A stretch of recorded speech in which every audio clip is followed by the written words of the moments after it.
and good afternoon, everybody. I had a request to look into the text Vigyan Bhairav Tantra and the practices that are in there, the meditation techniques. So let's see what happens when we connect with this energy.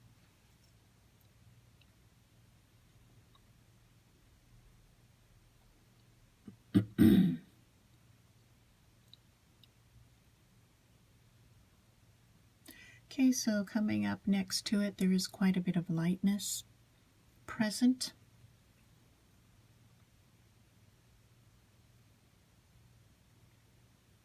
Okay, so techniques for centering the mind lie within this text. Techniques that are meant to dispel illusion.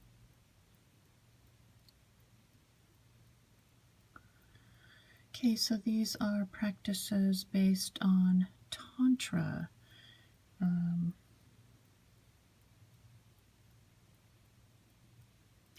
are meant to be very potent. Okay. And it got a little bit weaker when that was spoken. So let's take a look at the potency of these practices. Are they very potent? Okay, so it gets a little bit weaker. You can see the pendulum drops down a little bit more. And so if someone were reading this text and just, picked it up and did the meditation techniques that were in here, would that be beneficial for them? Okay, so right away you see there's a no. Okay, so is this based on what is in this text, or is it more based on maybe someone is just picking it up and trying to do these practices on their own? Which one? So let's see. So based on someone trying to do it on their own. Okay, so this would not bring potency into these practices. Is this correct?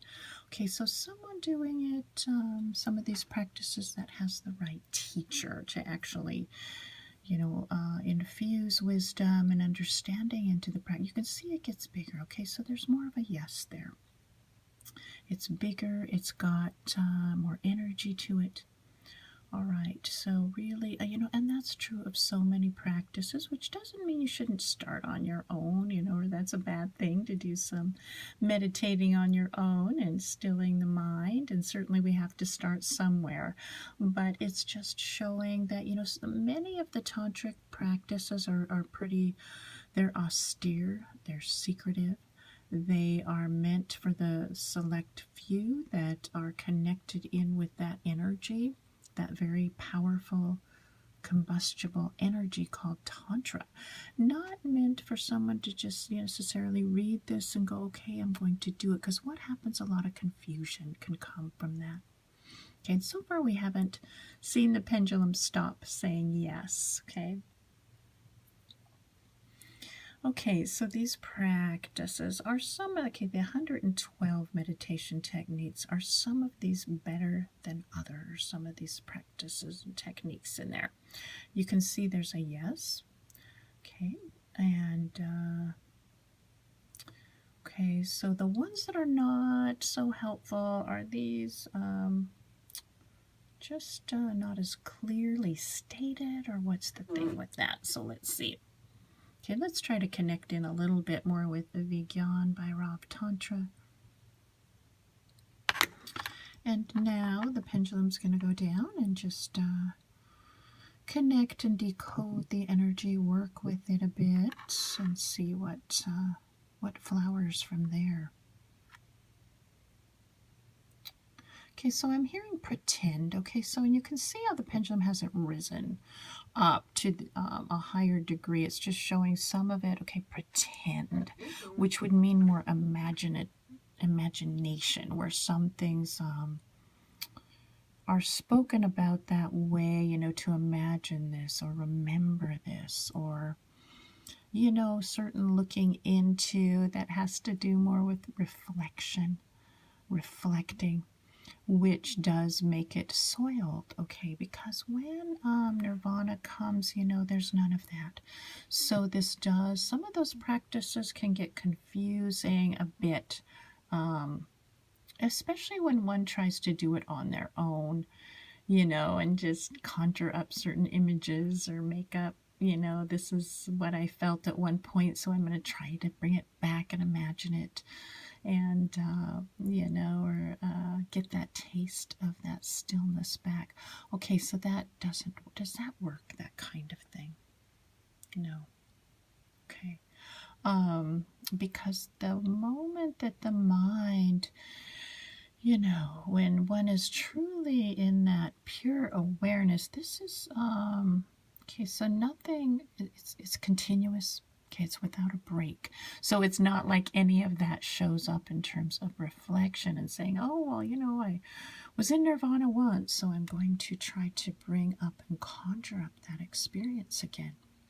Okay, so it's saying this is true, that this is not the way, you know, with one that is in stillness. So, you know, some of the practices, then it sounds like they can get confusing. They can get confusing. Others, I see an arrow, they can go more directly to the source of things.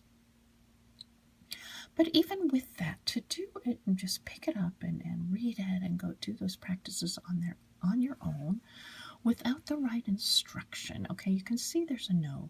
This is true with a lot of the very, you know, these more, you know, again, it's more austere, more select practices meant for those that are really walking a path that they've dedicated their whole life to, like a renunciate, and that does have the right teacher and instruction. So really, you know, that's the reality.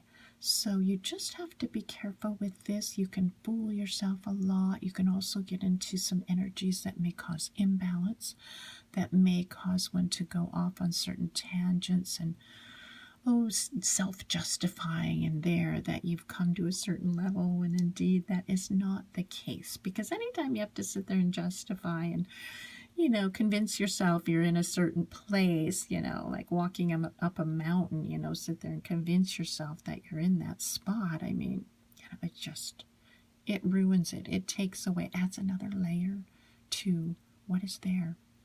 Okay. So just, you know, caution, although this is a good book, it's just, it's to be used or maybe to look at, and if you do look at it, just again, know that these practices are meant when one is more connected on a path, a tantric path, or the correct path. All right, so let's see if there's anything else of interest in this reading.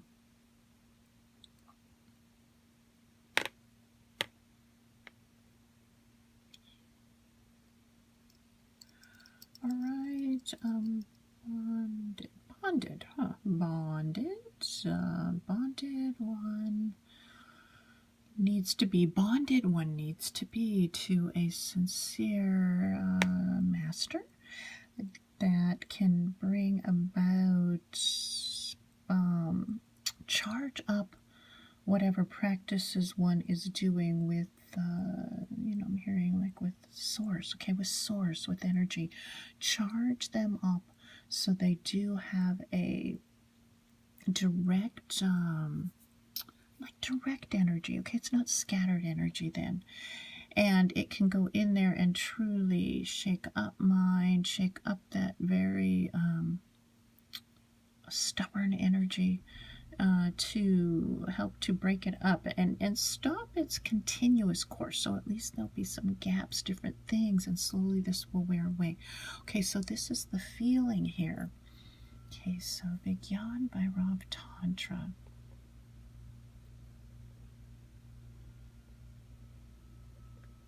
Okay, so this is a text that, when it's done right, okay, when it's done correctly, does have some value for sure.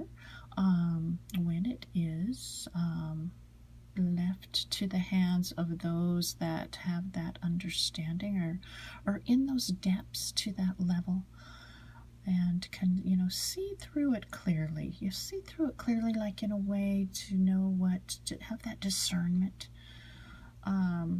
okay, what the truth is, to sort of, you know, suck out the nectar of it and leave those bits that you need to spit out. Okay, spit those out and suck out the nectar of it, which would be the best parts of this book and these practices.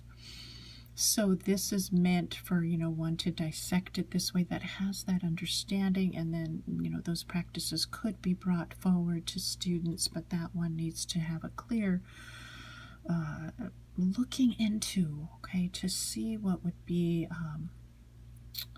good and what would, you know, be maybe bring some confusion. So this is really important too when one is in that clarity, you know, to know, you know, what you know, again, discernment.